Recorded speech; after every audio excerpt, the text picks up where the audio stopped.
sambutan pada malam hari ini. Mohon berkenan Bapak Gita Danu Pranata untuk memberikan sambutan. Kepada beliau dengan segala hormat disilahkan. Assalamualaikum warahmatullahi wabarakatuh. Waalaikumsalam warahmatullahi wabarakatuh. Bismillahirrahmanirrahim. Alhamdulillahirabbil alamin. Asyhadu an la ilaha illallah wa asyhadu anna Muhammadan abduhu wa rasuluh ya nabiyya ba'dah.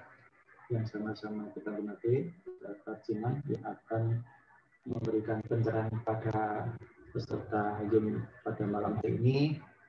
Ibu Korini, Pak Purwati, Mas Irwan yang terus saja mengawal kegiatan kita ini. Semoga semua yang kita lakukan menjadi amal soleh kita. Muhammadiyah terus berbuat untuk umat. Alhamdulillah, walaupun dalam kondisi pandemi tidak mengurangi semangat dari para mujahid kita menjalankan misi dakwahnya, baik itu melalui kegiatan-kegiatan yang membantu para masyarakat yang memerlukan. Alhamdulillah, lagi semua DIY untuk yang ke Sulawesi sudah menembus 1M, dan kegiatan-kegiatan pemberdayaan terus berjalan. Dan malam hari ini mari kita dengarkan bersama terkait dengan acara Muhammadiyah itu. Mungkin itu. Assalamualaikum warahmatullahi wabarakatuh. Waalaikumsalam warahmatullahi wabarakatuh. Terima kasih kami aturkan kepada Bapak Gita Danu Pranata atas sambutan hadir dalam pengajian pada malam hari ini.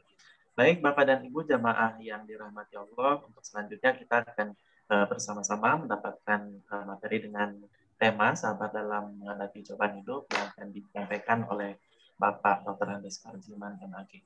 Pada beliau disilahkan.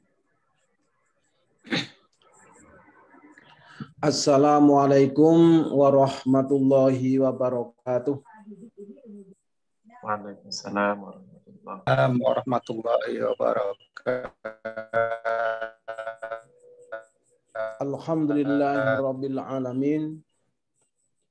Wassalatu wassalamu ala nabiyyina Muhammadin wa ala alihi wa ashabihi ajma'in. Asyhadu an la ilaha illallah al-khaliqul haqqul mubin wa asyhadu anna Muhammadan abduhu wa rasuluh as-sadiqul wa'dil amin. Amma ba'du. Faqala Allah ta'ala a'udzu billahi minasy syaithanir rajim. Wa lanabluwannakum bisyai'in minal khaufi wal ju'i wa naqsin minal amwali wal anfusi was samarat wa basyiris sabirin wa idza asabathum musibatun qalu inna lillahi wa inna ilaihi raji'un. Amma ba'du. Yang terhormat Bapak Gita Danu Pranata, pimpinan wilayah Muhammadiyah Daerah Istimewa Yogyakarta, yang terhormat Bapak Purwati selaku Ketua MCCC PWMDIY, Mas Moderator yang ganteng,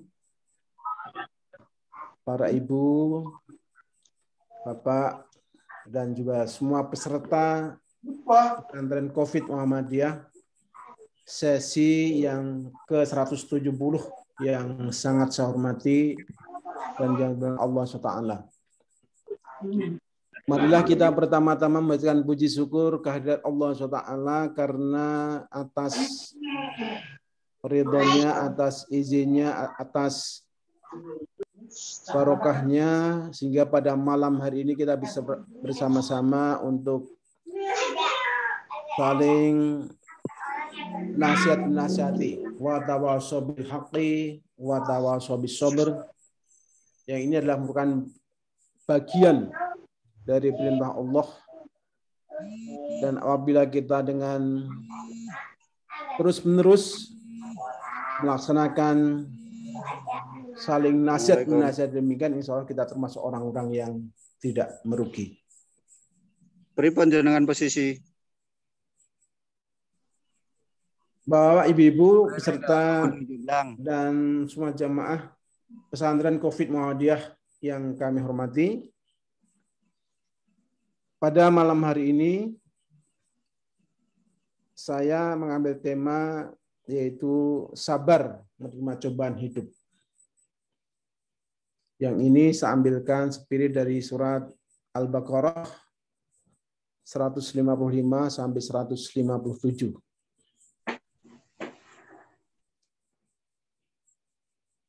Tetapi nanti ada memang saya sudah menyerahkan PowerPoint yang memang tidak sistematik. Justru nanti di bagian akhir saya akan agak sedikit masuk ke ilmunya Pak Purwadi, yaitu ilmu psikologi. Karena ternyata memang selama ini saya tidak begitu perhatian terhadap ilmu itu. Tapi ternyata memang sangat luar biasa. Karena dengan tata cara atau kalau kita berpikir secara positif, ternyata nanti memiliki dampak yang luar biasa. Yang itu nanti dalam bahasa psikologinya Pak Purwati ada yang dikenal dengan efek placebo.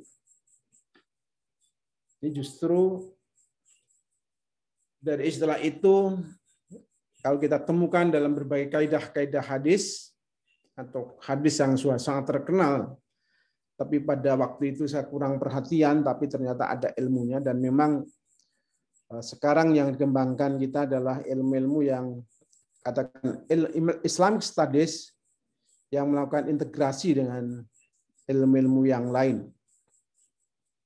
Di bagian bawah dari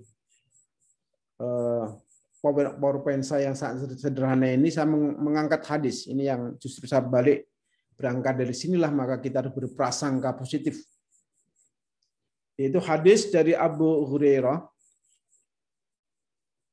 yang bunyinya hadisnya itu wa an Abi Hurairah radhiyallahu anhu anna Rasulullah sallallahu alaihi wasallam qala yaqulullahu ta'ala ana 'inda dhanni 'abdi bi wa ana ma'hu idza dzakarani fa in dzakarani nafsihi dzakartuhu fi nafsi wa in dzakarani fi mala'i dzakartuhu fi mala'i khairi minhum. Tafaqun alaih.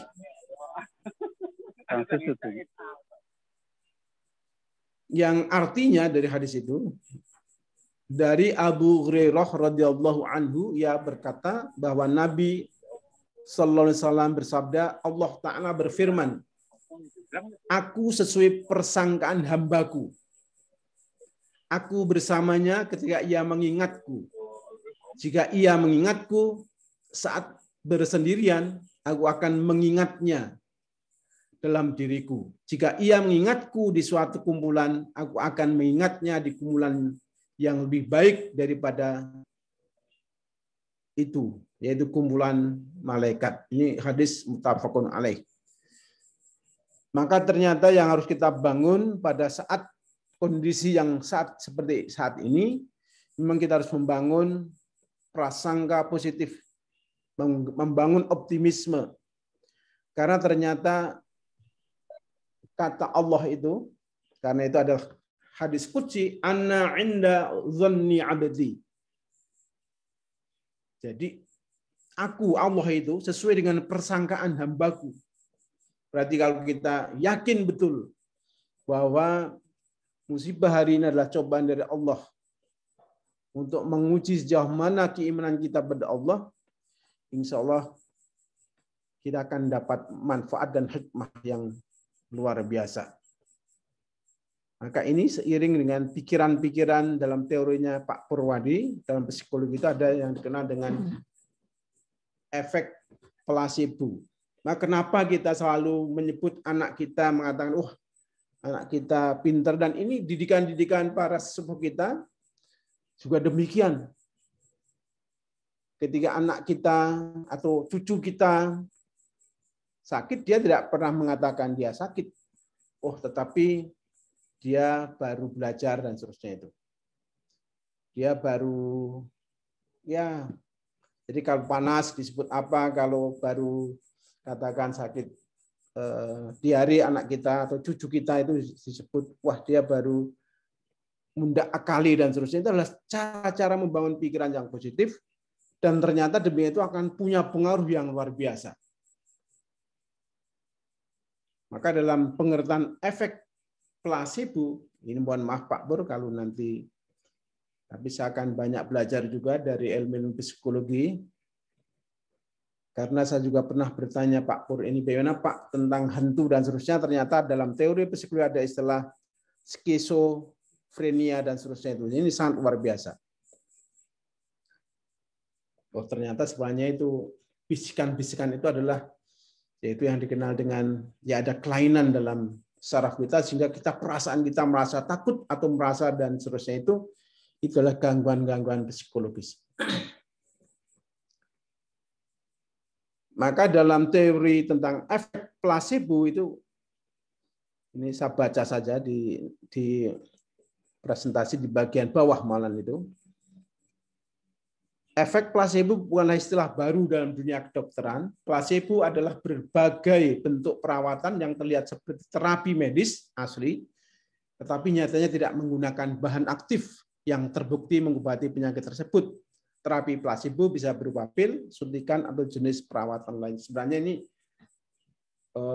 satu pengaruh sugesti yang positif terhadap satu pasien itu menyebabkan dia punya semangat hidup yang luar biasa, itu yang menyebabkan kuatnya imunitas kita. Baik, maka di antara tuntunan-tuntunan Allah yang diberikan kita untuk memperkuat daya imunitas kita, memang kita juga banyak melakukan doa dan permohonan pada Allah. Dan itu harus kita yakini betul, harus yakin betul. Kalau kita baca surah Al-Baqarah ayat 186,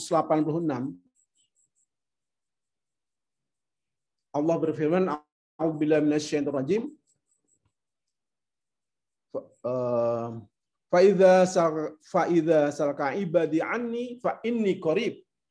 Ujibu da'watad da'i idza da'an wal yastajibu li wal yu'minu bi la'allahum yarsudun. Apabila hamba-hambaku bertanya kepadamu, wahai Muhammad, tentang diriku, maka jawablah bahwa aku ini dekat. Aku mengabulkan permohonan orang yang berdoa apabila ia memohon kepadaku. Maka hendaknya mereka itu memenuhi perintahku, dan hendaklah mereka yakin kepadaku, agar mereka selalu berada dalam kebenaran. Saudara-saudara peserta pesantren pengajian pesantren COVID yang Muhammadiyah yang berbahagia, dalam perjalanan hidup kita, saya kira kita pernah ketika melakukan suatu perbuatan itu betul-betul menggunakan daya nalar kita, atau mungkin daya fisik kita. Tapi pada saat seperti itu kadang-kadang apa yang kita inginkan tidak tercapai. Tetapi ketika kita sampai pada tingkatan kita serahkan diri, apapun yang mengenai diri kita serahkan kembali kepada Allah, oh ternyata justru disitulah sebenarnya kemudahan-kemudahan itu akan didapatkan dari kita. Jadi pada saatnya kita memang sering mengalami satu peristiwa yang luar biasa apapun, nanti bapak-bapak, saudara-saudara semuanya bisa merenungkan pengalaman apa dalam kita, nanti bisa diingat-ingat, direnungkan apa. Tapi ternyata pada saat-saat yang sangat kritis, sangat menegangkan, ketika kita serahkan persoalan itu kepada Allah, ternyata justru pada saat itulah Allah memberi jalan keluar dalam persoalan kita. Maka disinilah kita sebagai seorang Muslim memang sangat berbeda dalam menghadapi berbagai keadaan yang ada, termasuk dalam apa yang kita alami dalam 1 tahun ini. Maka sangat luar biasa MCCC PUMDI melakukan pengajian-pengajian dari berbagai sumber pendekatan, dan yang malam ini adalah sesi yang ke-170. Itu pengantar saya untuk membangun prasangka kita yang positif, dan insya Allah kalau kita berpikiran positif, maka ternyata insya Allah Allah akan positif juga. Tapi kalau kita berprasangka negatif terhadap apapun yang menimpa kita, maka disitulah sebenarnya bukan kemana-mana, tapi kembali kepada diri kita sendiri. Baik, kita kembali ke tema kita. Nanti saya sampai jam, Pak Pur mengatakan sekitar 30 menit saya presentasi. Dan saya taat asas saja, sekitar 30 menit. Dalam surat Al-Baqarah 155 sampai 157, di bagian awal tadi sudah saya sampaikan, dan ayat ini sangat populer karena betul-betul selalu kita dengar. Dan ternyata ayat ini betul-betul mengingatkan kita, orang yang nyebutkan, yang orang katakan di keyakinan masyarakat Jawa itu sering menyebutkan apa yang disebut dengan sangkan paraning dumadi. Dari mana manusia itu berasal, dan ketika kita hidup dunia itu apa, dan setelah itu mau kemana. Maka ayat ini sebenarnya, atau yang sering dibaca, dan seakan-akan itu ayat yang hanya berkaitan dengan musibah, pada sebenarnya itu adalah ayat yang mengingatkan kita untuk menguatkan bahwa memang segala sesuatu ini hakikatnya berasal dari Allah. Hakikatnya berasal dari Allah, tapi kita yang berusaha sebaik-baik mungkin, berikhtiar sebaik mungkin untuk mendapatkan takdir Allah yang paling baik. Allah berfirman, ini yang terjemahnya tadi sudah saya bacakan bagian depan, dan sungguh akan kami berikan cobaan kepadamu dengan sedikit ketakutan, kelaparan, kekurangan harta, jiwa, dan buah-buahan. Dan beritakanlah berita gembira pada orang-orang yang sabar, yaitu orang-orang yang apabila ditimpa musibah, mereka mengucapkan inna lillahi wa inna ilaihi raji'un. Mereka itulah yang mendapat keberkatan yang sempurna dan rahmat dari Tuhan mereka. Dan mereka itulah orang-orang yang mendapat petunjuk. Saudara-saudara yang sangat saya hormati, yang dimuliakan Allah SWT, memang kondisi seperti saat ini, yang serba penuh dengan protokol demikian, begitu kita keluar rumah, karena memang kalau kita baca dari statusnya atau Facebooknya Pak Heri Yudianto, mantan wali kota kita, memang begitu kita keluar rumah, disitulah sebenarnya ancaman COVID itu sudah begitu dekat. Nah, kita sebaiknya kalau tidak ada keperluan memang di rumah. Ini pasti itu hampir tidak mungkin, karena kita harus memenuhi berbagai kebutuhan-kebutuhan dan kewajiban-kewajiban kita yang harus kita laksanakan. Maka di situ pasti ada perasaan cemas, ada ketakutan. Ya, sedikit ketakutan, kadang-kadang kelaparan. Ya memang untuk saat ini insya Allah bagi para peserta semuanya insya Allah tidak kelaparan, tapi kita masih melihat, karena saya tinggal di Pandak, Bantul, sampai ke Jogja itu ya kurang lebih 20 kilo, sering melihat di kanan kiri kita, di jalan-jalan kita masih kita lihat orang-orang yang tampak atau belum terpenuhi hak-hak yang dasar, yaitu, tapi memang saya tidak menanyakan apakah dia kelaparan, karena tapi masih ada orang-orang yang terasa tampak masih sangat kekurangan. Ada kekurangan harta, jiwa, dan buah-buahan. Maka apabila kita sabar di situ, ya sudah, kita akhirnya mengucapkan kata-kata inna lillahi wa inna ilaihi raji'un. Itulah bentuk bahwa kekuatan kita, penguatan akidah kita, semuanya memang kejadian itu bukan karena kita, tapi hakikatnya karena Allah. Meskipun memang yaitu olah tangan manusia. Kalau kita mengkaji sabar itu apa sebenarnya? Sabar secara bahasa itulah kemampuan menahan atau mengekang. Secara istilah itu menahan diri dari segala sesuatu yang tidak disukai. Yaitu berupa kematian, sakit, kelaparan dan sebagainya karena mengharap ridha Allah. Nah, ini yang menarik. Kalau kita melihat riset yang didanai oleh kementerian itu, Ristek, itu adalah ciri, katakan ukuran orang bahagia itu seperti apa, indikator orang bahagia itu kayak apa. Termasuk di sini adalah indikator orang sabar itu kayak apa. Ini sebenarnya menarik untuk dilakukan penelitian. Jadi sabar adalah begini, jadi ada indikator.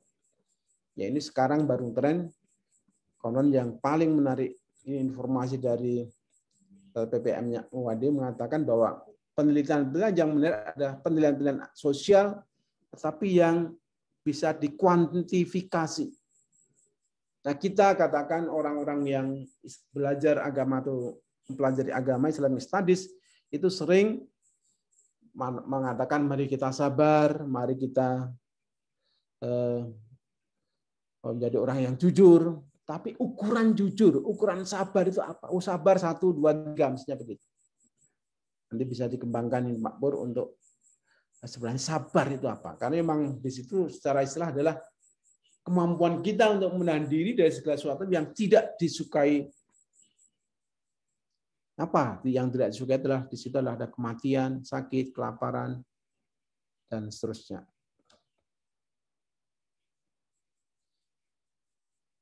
Macam-macam sabar, itu ada yang pertama sabar menerima cobaan hidup. Ini macam sabar menerima cobaan hidup.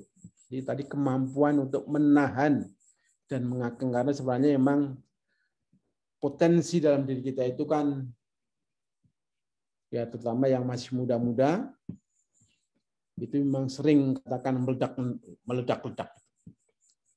Artinya seiring dengan usia kita yang semakin dewasa, ada kemampuan untuk menahan atau mengekang. Termasuk tadi sabar yang pertama adalah sabar menerima cobaan hidup. Betapa sebenarnya hidup kita, ya memang kehidupan itu adalah penuh dengan masalah. Jadi namanya orang hidup memang orang yang paham bahwa di sekitar kita itu ada masalah. Justru orang-orang yang tidak menyadari adanya masalah, yang hidupnya kata orang-orang Bantul itu hidupnya ngeplok. Ngeplok itu ya sudah, dia enggak tahu, pokoknya sudah hidup itu dijalani dengan senang-senang, enggak usah mikir macam-macam.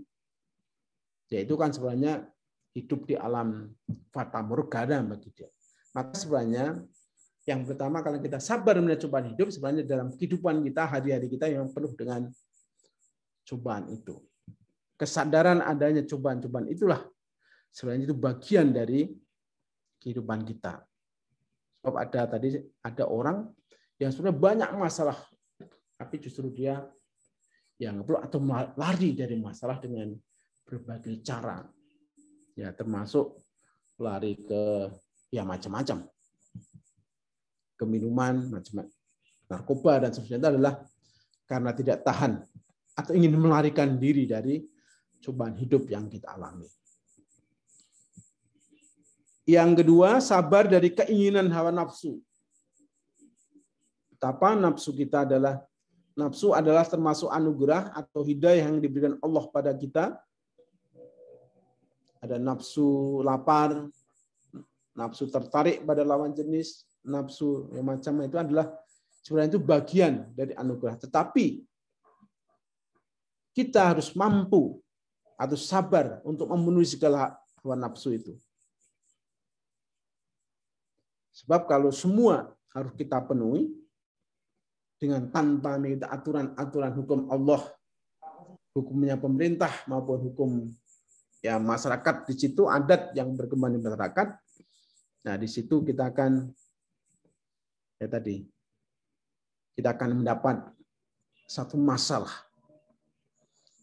Jadi ternyata yang kedua kita macam sabar yang kedua adalah sabar untuk dari keinginan hawa nafsu.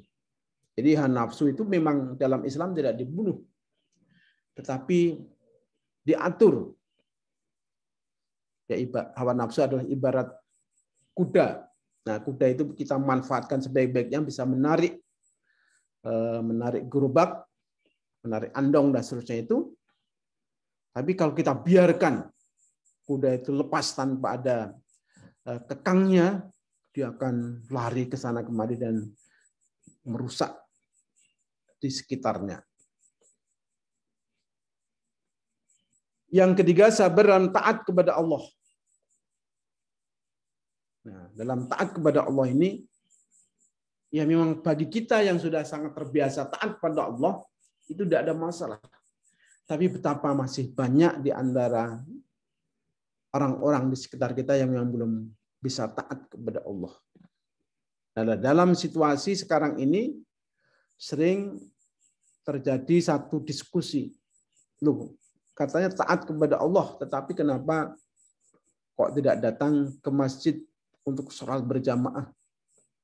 Wong jajan ke warung-warung saja itu diperbolehkan, kenapa kalau ke masjid kok malah dilarang-larang? Para hadirin, para peserta pesantren COVID Muhammadiyah yang saya hormati, memang sampai saat ini kita belum dapat edaran dari MCCC, karena memang saat demikian rujukan kita selalu kita menunggu fatwa pendapat dari MCCC bahwa situasi kita belum normal. Maka kalau ada pertanyaan, lu kenapa ke masjid? Apa bedanya ke masjid dengan ke warung makan? Ya, kalau makan itu satu kebutuhan, masjid juga kebutuhan. Tapi kenapa sampai sekarang Majelis Tarjih masih belum mengeluarkan fatwa sekarang diperbolehkan ke masjid?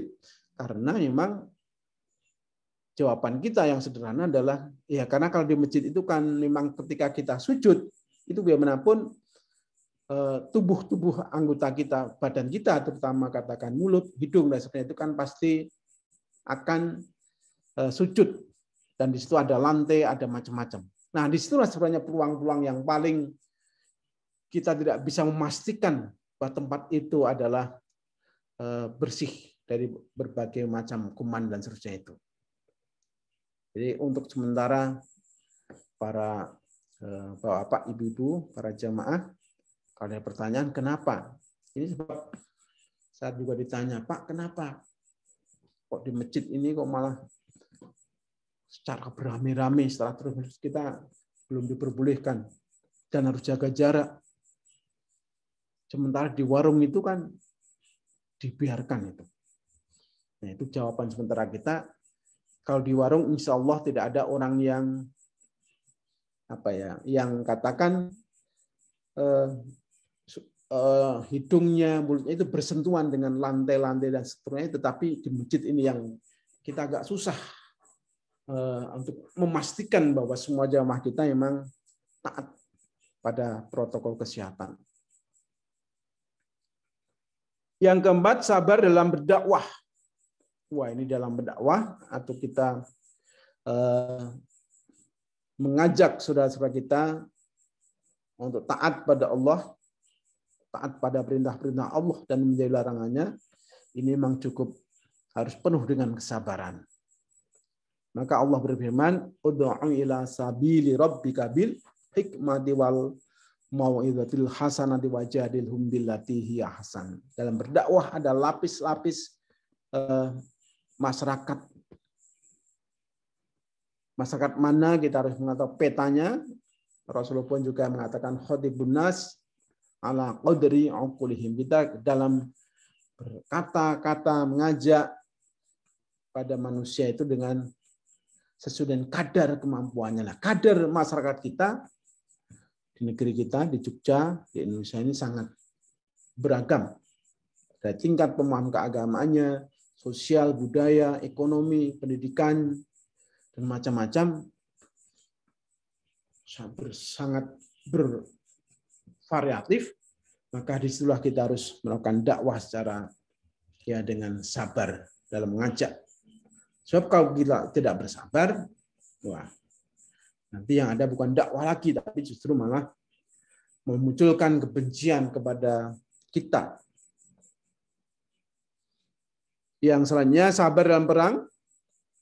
Nah, saat ini adalah perang kita, yaitu perang melawan COVID-19 itu. Ini cukup harus bersabar ini. Kita begitu keluar rumah harus memakai masker dan seterusnya, selalu sering cuci tangan, jaga jarak dan seterusnya. Ini adalah sebenarnya dari perang kita saat ini. Maka dalam kondisi demikian kita harus bersabar. Dan yang keenam adalah sabar dalam pergaulan. Betapa pertama seperti saat ini kita merasa betul bahwa karena semua dibatasi, ya akhirnya kita harus banyak mengurangi bentuk-bentuk pergaulan, kecuali melalui media massa. Dan ketika kita menggunakan media sosial pun juga harus berhati-hati, bersabar. Ya karena apa? Karena memang kita agak susah membedakan mana itu yang berita yang sesuai fakta dan mana yang berita itu tidak sesuai fakta atau berita-berita yang hoax dan seterusnya itu. Maka disinilah sebenarnya kemampuan kita untuk berhati-hati, bersabar, tidak langsung ketika ada berita apapun kita sebarkan kepada yang lain, sehingga menyebabkan terjadinya kegelisahan. Terutama saat ini karena pemerintah sudah mau katakan dengan vaksinnya itu, ya mudah-mudahan nanti kita juga kebagian karena saat ini masih untuk nakes, maka sering itu apa benar itu ya vaksin yang disuntikkan pada katakan bupati pada itu memang nanti sama dengan masyarakat dan seterusnya itu. Nah, kalau sudah demikian kan kita karena ada MCC percaya sajalah. Jadi memang rujukan kita adalah saat ini adalah yang ahlinya, yaitu kita sepakati MCCC Muhammadiyah. Maka orang yang sabar itu menempati posisi yang istimewa. Dan lawan dari sifat sabar adalah al-jaza'u, yaitu gelisah, sedih, keluh kesah, cemas, putus asa. Bila menghadapi hambatan dan mengalami kegagalan, akan mudah goyah, berputus asa, dan mundur dari medan perjuangan. Sebaliknya apabila mendapatkan keberhasilan, juga cepat lupa diri. Kalau ditimpa kesusahan, dia berkeluh kesah. Kalau mendapat kebaikan, dia kikir. Nah, ini memang kekuatan atau nilai-nilai yang negatif yang disebut al-jaza itu gelisah. Memang untuk ini harus ada latihan yang kuat betul ini. Karena kita sering gelisah, sedih, keluh kesah, cemas. Maka ketika awal-awal pandemik dulu di forum perguruan tinggi Muhammadiyah se-Indonesia, dari Indonesia Timur sampai ke Indonesia yang paling barat, yang itu adalah Prof. Haidar Nasir menyebut ini adalah satu webinar yang terpanjang dalam sejarah. Karena dimulai dari sekitar jam 9 waktu Indonesia Barat, diakhiri sekitar jam 3 karena menyesuaikan waktu. Maka ada rektor dari Uni Muda itu mengatakan keluh kesah itu hukumnya haram bagi kami. Dia adalah satu perguruan Muhammadiyah yang ada di daerah Iran sana, yang mayoritas mahasiswa adalah hampir 70-80% Muslim. Daerahnya memang daerah yang sangat keras, Maka dia melatihkan, mendidik kepada para sivitas akademik di sana adalah mengatakan berkeluh kesah itu hukumnya haram. Maka ini adalah satu pembelajaran yang sangat luar biasa, memberi spirit kepada kita dalam situasi demikian kok kita gelisah, sedih, keluh kesah, cemas, semua adalah ya hukumnya haram, dosa itu. Demikian saja yang saya sampaikan. Sudah 30 menit. Mudah-mudahan yang sedikit ini ada manfaatnya, yaitu memperkuat imunitas kita. Tetapi bagian-bagian yang lain, sebagai penutup, saya akan menyampaikan firman Allah yang ada dalam surat Ar-Ra'd ayat 28, Ar-Ra'd 28. A'udzubillahi minasyaitonir rajim. Alladzina amanu tatma'innu qulubuhum bi dzikrillah. Ala bi dzikrillahi tatma'innul qulub. Yaitu orang-orang yang beriman dan hati mereka menjadi tentram dengan mengingat Allah. Ingatlah, hanya dengan mengingat Allah, hanya dengan mengingat Allah lah hati menjadi tentram. Ini adalah ayat-ayat yang memberi spirit kepada kita. Dalam situasi apapun kita masih punya Allah. Dan Allah itu aqrabu min hablil warid. Allah itu lebih dekat daripada urat nadi kita. Maka dalam akhlak, di samping ada sifat sabar itu juga bagian akhlak kita. Jadi ada perasaan ma'iyatullah, ada merasa kebersamaan kita pada Allah. Yang ini harus kita tumbuh kembangkan. Bahwa dimanapun kita berada, kita merasa bersama Allah. Ini yang harus kita tumbuhkan itu. Jadi perasaan bersama dengan Allah itu yang dikenal dengan ihsan. Karena ihsan adalah anta'budallaha ka'annaka tarahu fa illam takun tarahu fa innahu yaraka. Dan memiliki sikap atau sifat ihsan bahwa kita merasa dimanapun kaya-kaya aktivitas kita itu melihat Allah. Tapi kalau kita tidak mampu melihatnya, maka kita yakin bahwa Allah itu senantiasa melihat kita. Maka kata saudara-saudara yang lain mengatakan Allah ora sae. Tuhan bersama kita. Itu yang harus kita munculkan. Jadi sifat-sifat ini harus kita latih betul. Perasaan bahwa kita senantiasa bersama Allah. Ini insya Allah menyebabkan kita memiliki daya tahan dalam perjuangan ini semakin kuat. Tapi kalau kita tidak yakin yang demikian, maka kita mudah sekali tergoyang-goyang karena pengaruh yang bermacam-macam dari sekitar kita. Demikian, Mas Moderator, Pak Puradi, Pak Gita, apa yang saya sampaikan, mudah-mudahan juga termasuk kepada para jamaah semua, peserta pesantren Covid Muhammadiyah semuanya, mudah-mudahan apa yang kita alami sementara ini bagian dari ujian dari Allah. Kita harus berprasangka baik pada Allah. Musibah yang kita dapat itu bukan karena azab Allah yang diberikan kita, tapi adalah bagian ujian pada kita semua. Dan setelah itu kita akan insya Allah, apabila kita dengan sabar, tabah, dan jauh dari keluh kesah, insya Allah semuanya akan lulus. Mudah-mudahan negeri kita segera terhindar, termasuk dunia, segera terhindar dari wabah atau musibah yang untuk sementara ini kita alami bersama. Demikian akhirul kalam, wabillahi taufiq wal hidayah. Wassalamualaikum warahmatullahi wabarakatuh.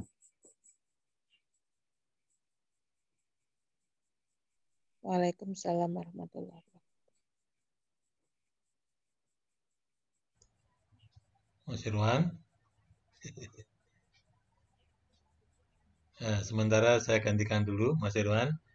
Monggo Ibu Bapak yang ada pertanyaan berkaitan dengan materi yang baru saja disampaikan oleh Ustadz Parjiman boleh langsung buka mic dan menyampaikan pertanyaannya, atau boleh juga ditulis di kolom chat.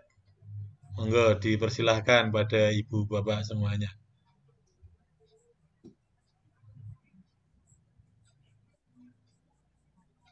Monggo silahkan dibuka mic-nya kalau ingin mengajukan pertanyaan ibu bapak.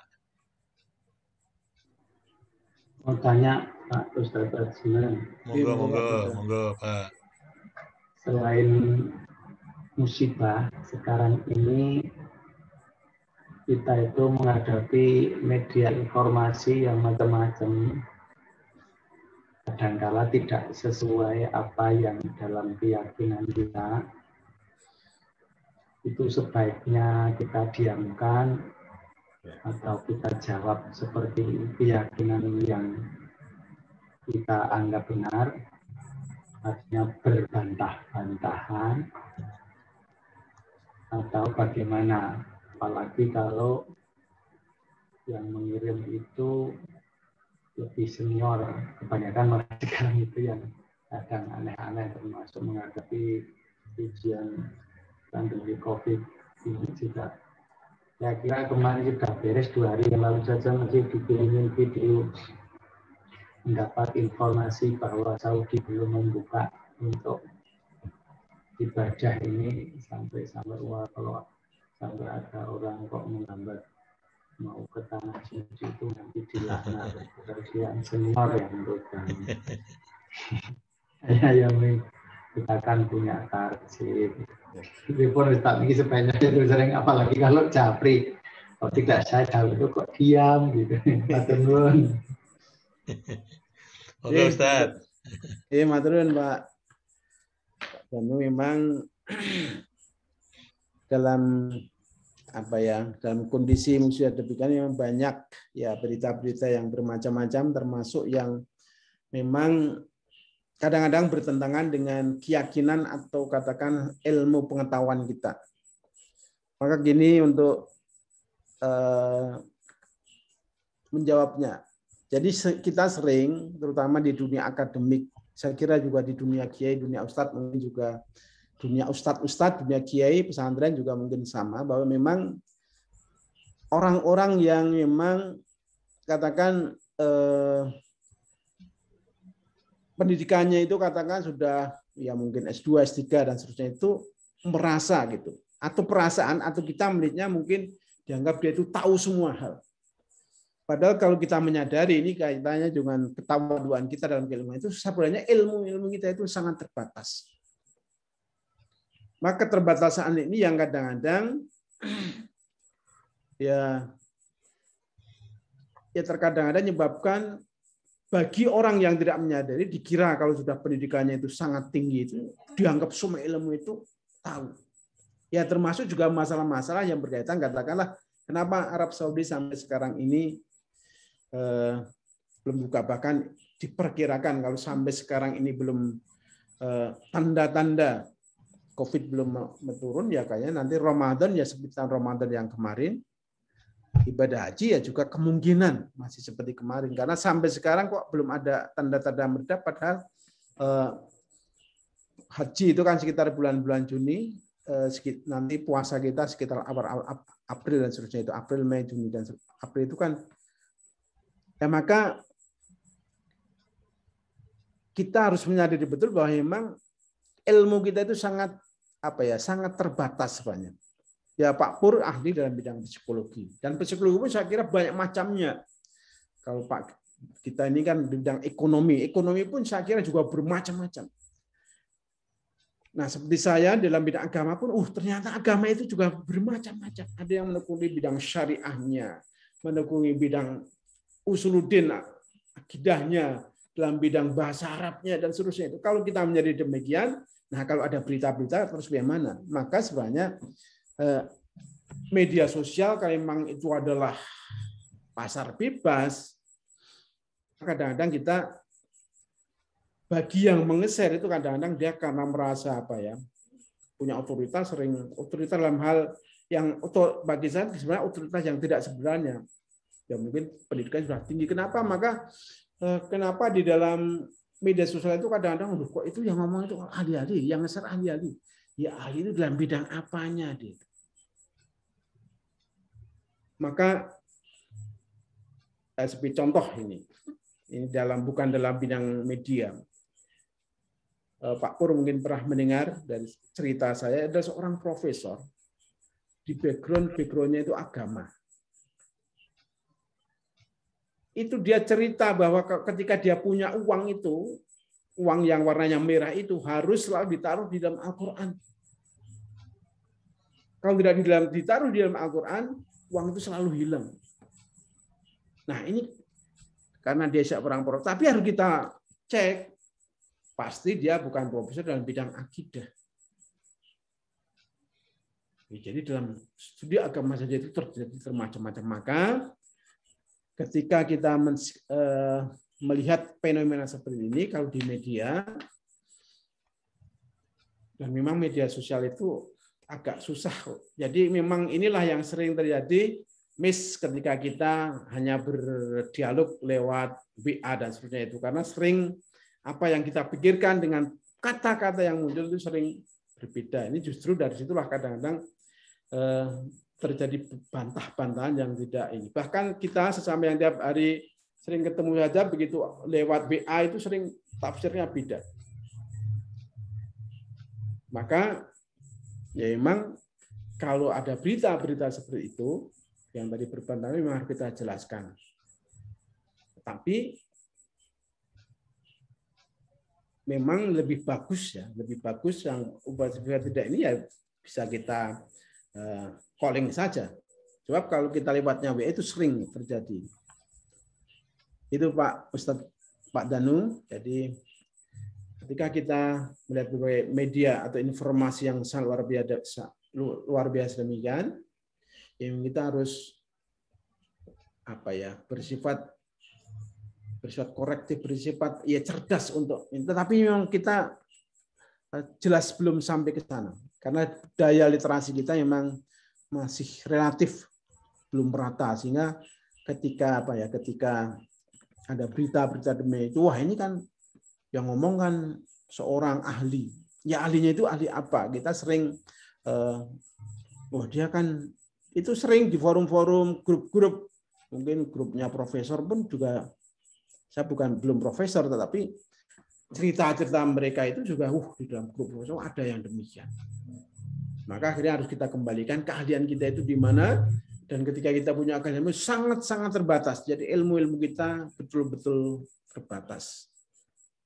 Dan kesadaran ini apabila kita tanamkan dalam kita masing-masing, insya Allah ketika ada berita-berita yang bermacam-macam, pasti kita bilang, dia memang bukan ahlinya, tapi kebetulan sangat semangat menge-share berita yang ada yang ia sebenarnya kurang tahu, tapi kepinginnya segera diinformasi lebih yang lain. Maka tadi Pak Tani mengatakan apakah perlu dibantah atau dijelaskan? Ya kalau itu memang grup-grup yang tapi ini juga berat menjelaskan itu. Karena saya juga punya grup di alumni UMS itu, bermacam-macam. Ya kita lebih bagus diam. Nah, diam itu adalah termasuk selemah-lemahnya iman kita. Ya karena kalau kita berbantah nanti malah, jadi memang luar biasa. Nah sekarang ada tren lagi, berita-berita itu harus ada cek fakta itu. Jadi kayaknya sekarang ada satu media yang ingin mengembangkan kalau ada berita-berita itu langsung dilaporkan ini benar atau enggak. Nah ini adalah termasuk termasuk cara kita. Tapi memang kalau kita lihat teman-teman kita di grup-grup itu memang ada orang itu saja itu yang dia. Tapi orang yang bijak yang banyak diam-diamnya itu dan seterusnya itu. Demikian Pak Danu apa yang saya sampaikan. Betul, Ustaz. Monggo Ibu Bapak lain yang ini Mas Irwan sudah masuk nggih Mas Irwan. Monggo lanjut Mas Irwan. Maaf, tadi sempat monggo. Monggo Bapak dan Ibu, kita lanjutkan sesi diskusi. Apabila terkendala dengan sinyal, Bapak dan Ibu juga bisa bertanya melalui room chat atau kotak chat yang tersedia.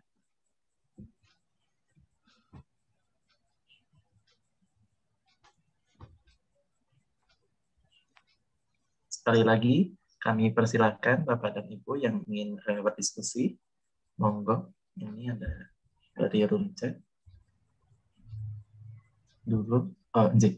Mohon izin bacakan pertanyaan. Dari Pak Kamari itu, monggo. Nji. Ada petunjuk dari kawan bahwa jika kita sholat, masker harus tidak dipakai. Dalam artian muka tidak tertutup. Ada juga yang mengatakan masker selalu dipakai kapanpun dan dimanapun. Mohon penjelasannya. Terima kasih. Wassalam. Monggo Ustadz dijelaskan untuk penjelasan dari pertanyaan dari beliau. Ya, baik, terima kasih. Itu dari Pak Mas Kamari ya. Ya, betul.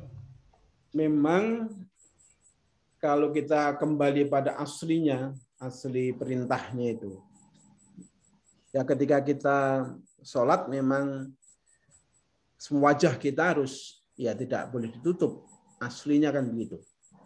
Tapi kan dalam kondisi-kondisi seperti ini ada pengecualian, yaitu kalau dalam kaidah-kaidahnya dalam tarjih itu untuk hifdzun nafas. Karena Allah memberi syariat kepada kita itu kan ada 5 paling tidak aturannya itu. Ada hifdzul akal, hifdzul din, hifdzul nasab, hifdzul nafas, termasuk hifdzul mal. Kenapa mencuri itu dilarang? Karena itu untuk menjaga harta benda. Jadi dalam Islam itu kita punya hak milik, bisa kita. Jadi hak milik dalam Islam itu dilindungi. Kenapa katakan perzinahan itu tidak diperbolehkan? Karena di situ untuk menjaga nasab, keturunan. Itu biar jelas. Itu jalur keturunannya dari silsilahnya itu bagaimana.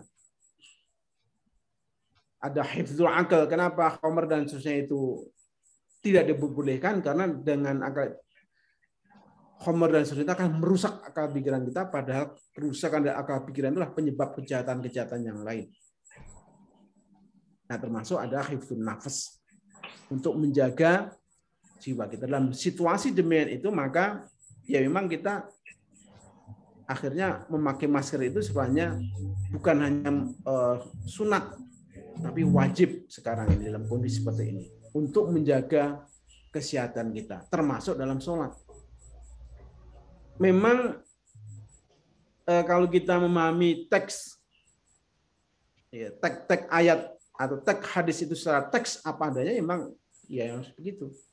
Maka Muhammadiyah sudah mengembangkan 3 epistemologi pemikiran, ada yang bayani, burhani, dan irfani. Itu adalah dalam upaya kita ketiga-tiganya harus kita pakai dalam satu pemikiran, sehingga kita tidak bisa hanya tekstual saja tapi melihat konteksnya kayak apa. Maka inti jawabannya adalah dalam kondisi sampai saat seperti ini, saat sekarang ini, kita harus mendengarkan fatwa dari tarjih. Dan fatwa tarjih ini pasti mengikuti apa yang menjadi pertimbangan kesehatan dari MCCC. Maka pakai masker adalah untuk saat ini memang wajib untuk menjaga jiwa kita, untuk menjaga diri kita maupun menjaga orang lain yang ada di sekitar kita. Dan ya nanti kalau sudah normal lagi kita boleh buka masker lagi. Memang banyak fikih-fikih itu yang memang bermacam-macam ya. Seperti ada sholat itu kan kalau rambutnya ngawer itu kan juga tidak boleh. Maka kenapa harus pakai peci ini biar rambut tidak ada rambut yang mengenai batuk, sebab kalau ada rambut yang mengenai batuk ini sholatnya juga tidak sah. Maka kalau kita lihat sering ya terutama para mahasiswa, tapi bukan di kampus-kampus Muhammadiyah, bukan di sekolah Muhammadiyah itu, setiap sujud kalau rambutnya panjang itu dia selalu, wah itu kan malah mempergerak banyak ini. Itu memang dalam fikih itu sangat banyak pendapat, tetapi kita kembali pada pendapat-pendapat yang rajih bahwa saat sekarang ini masker adalah kewajiban yang harus kita pakai. Ketika sholat pun yang kita pakai, ya sudah, ya memang situasinya memang situasi yang dalam masa-masa ya darurat sekarang. Demikian Mas Kamari. Oke, terima kasih, Prof. Oke. Baik, terima kasih kami aturkan pada Bapak Parziman yang sudah menjawab pertanyaan dari jamaah. Mohon maaf karena sekarang menunjukkan waktu pukul 20.51 waktu Indonesia bagian Barat. Untuk kajian pada malam hari ini kita cukupkan sekian seperti itu untuk menyesuaikan waktu juga bagi Bapak dan Ibu jamaah yang berada di luar Pulau Jawa seperti itu. Jadi karena jamaah kita juga asalnya bukan hanya dari Jawa saja ini Bapak, karena ada yang dari Sumatera kemarin itu dari Palu juga ada seperti itu. Baik, sekali lagi kami atur pada narasumber atau pada malam hari ini, Allah Ta'ala memberikan balasan dengan kebaikan yang berlipat ganda untuk Bapak dan juga keluarga. Baik Bapak dan Ibu jamaah yang kami hormati, demikianlah untuk pengajian pada malam hari ini. Semoga segala materi yang disampaikan oleh narasumber kita bermanfaat untuk kita di masa kini dan masa yang akan datang, dan tentunya agar ini dapat menjadi ilmu yang terus berkembang seperti itu, kita dapat meneruskan ilmu yang sudah kita dapatkan malam ini kepada orang lain, baik itu pada kerabat, keluarga, dan juga orang lain. Baik, untuk terakhir yaitu penutup, marilah acara pengajian pada malam hari ini kita tutup dengan bersama-sama melafazkan hamdalah. Alhamdulillah. Alamin. Alamin.